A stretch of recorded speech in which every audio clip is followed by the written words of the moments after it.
Good morning बच्चों। Good morning sir. आज शनिवार है। Yes sir. और आज हम लोगों को सुरक्षित शनिवार के अंतर्गत भूकंप के बारे में हमें पढ़ना है, उसके बारे में जानकारी इकट्ठा करना है। दो चीजों को हम लोग पढ़ेंगे। पहला, भूकंप की पहचान क्या है, हम कैसे समझेंगे कि भूकंप क्या है, आया है ना, Yes, sir. भूकंप आता कैसे। दूसरा, हमें ये समझना है कि भूकंप से खुद का बचाव कैसे करें।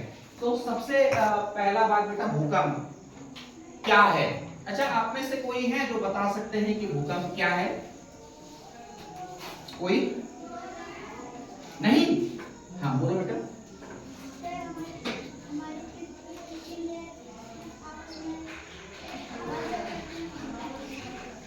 और कोई?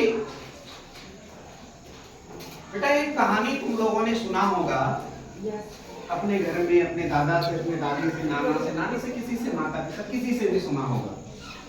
कहा जाता है कि भगवान विष्णु जिस शेष नाग पर लेटे हुए हैं, उस शेष नाग के फन पर पृथ्वी अटकी हुई है, पड़ी हुई है, अवस्थित है। और शेष नाग जब करवट लेते हैं, जब हिलते हैं, डुलते हैं, तो पृथ्वी के अंदर क्या आती है? भूकंप आती है ना? Yes sir. और ऐसा क्यों होता है? कहा जाता है कि जब पृथ्वीवासी बहुत ज्यादा गलत सलत काम करने लगते हैं तो शेषनाग महाराज गुस्सा आ जाते हैं, है ना? Yes sir. जिसके परिणाम स्वरूप ऐसा होता है। लेकिन बेटा, ये चीजें, कहानियां जो है, ये सुनने में अच्छी हैं, सुनाने में अच्छी है, मनोरंजन के लिए बहुत अच्छी है, किसी को डराने के लिए, डरने के लिए बहुत अच्छी बात है। कि फिर यह कहने के लिए कि ठीक है, गलत काम नहीं करना चाहिए, नहीं तो उसका प्रभाव हम लोगों पर पड़ेगा। लेकिन असली कहानी जो है बेटा इस भूकंप का, वह यह है कि पृथ्वी के अंदर कई प्लेटें हैं, है ना? Yes sir. आप जब भूगोल पढ़ेंगे तो उसमें आप लोग पढ़ेंगे पृथ्वी के अंदर कई प्लेटें हैं जो कि एक स्थान पर नहीं है, वो घूमते रहती है एक स्थान से दूसरे स्थान पर। जब एक प्लेट दूसरे प्लेट से टकराती है तो उसके बाद कंपन उत्पन्न होता है। क्या होता है? कंपन उत्पन्न होता है। और उस कंपन के कारण से पृथ्वी की सतह जो है वो हिलने लगती है, जिसे हमने नाम दिया है भूकंप। क्या नाम दिया है? भूकंप।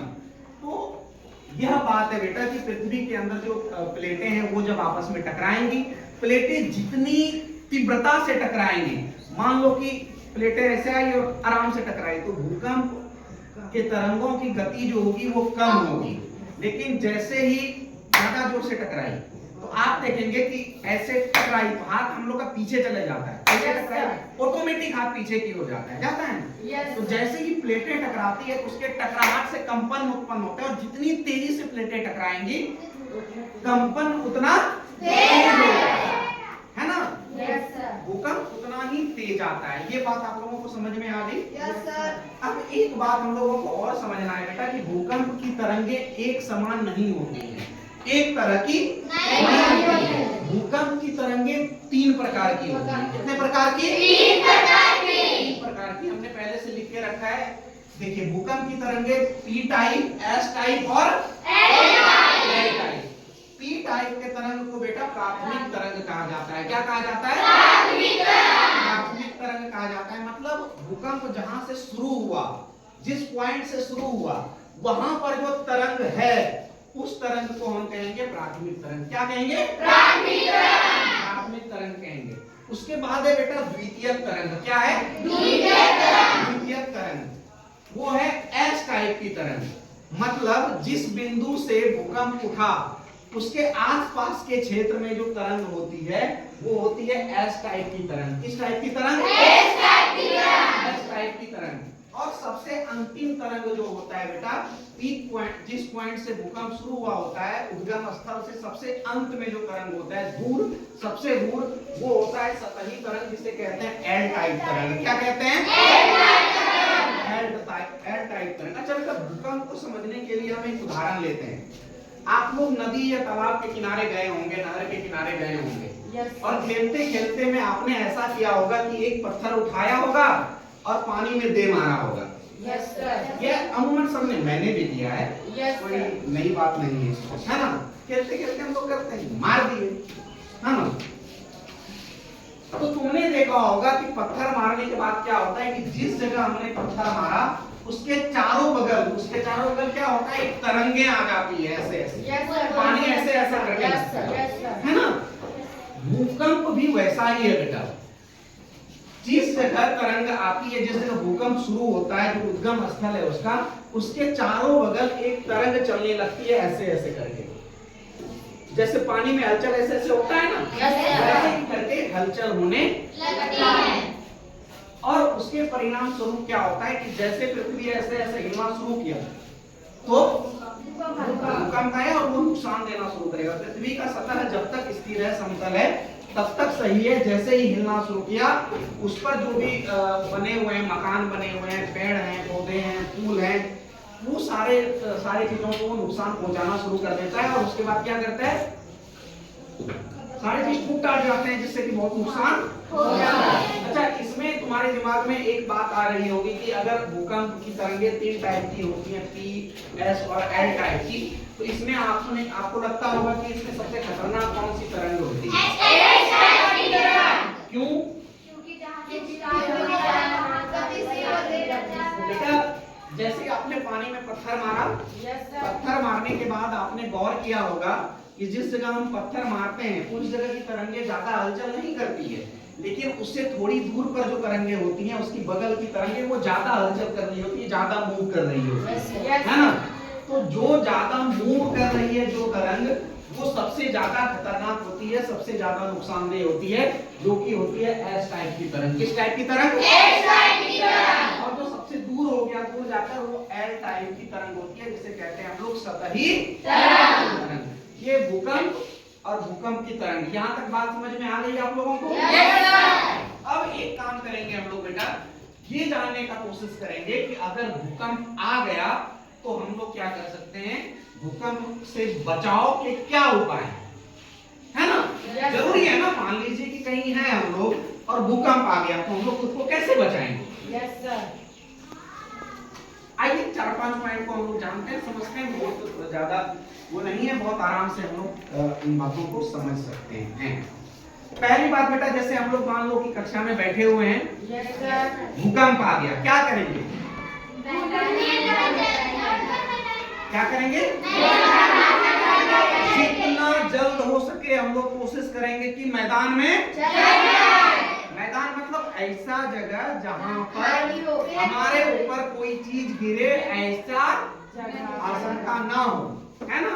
Yes. खुला जगह, पेड़ पौधों से भी दूर रहना है, मकान से भी दूर रहना है, पुल पुलिया से भी दूर रहना है। मतलब खुले जगह में चले जाना है। अच्छा, जब मकान की बात आई, हम लोग जब मकान में हैं, तो मकान भी बेटा ऐसा बनाना चाहिए जो कि भूकंप रोधी हो, यानी कि उसमें कॉलम यानी पिलर का प्रयोग किया जाना चाहिए, जो कि हमारे मकान को मजबूत बनाता है और सुरक्षित बनाता है ना। Yes, sir. अच्छा, एक बात तो आपने कह दिया कि हमको मैदान में भागकर चले जाना चाहिए। अब दूसरी बात आप हमें यह बताइए कि अगर हम 2 मंजिले पे हैं, 3 मंजिले पे हैं और हमें मैदान की ओर भागना है, तो फिर कैसे भागेंगे?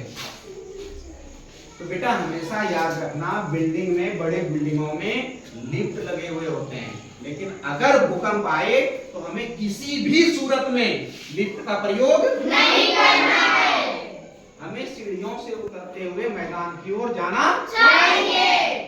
आगे बात समझ में? Yes, sir. एक बात और बेटा जो कि समझने की आवश्यकता है, आप इसे समझिएगा कि मान लीजिए कि हम ऐसे बिल्डिंग में हैं, ऐसे मकान में हैं जिसके आसपास कोई मैदान नहीं है, कोई फील्ड नहीं है, या फिर ऐसे जगह पर है जहां से हम निकलकर फील्ड में नहीं जा सकते, खुले क्षेत्र में नहीं जा सकते हैं, तो ऐसे समय में हम क्या करेंगे?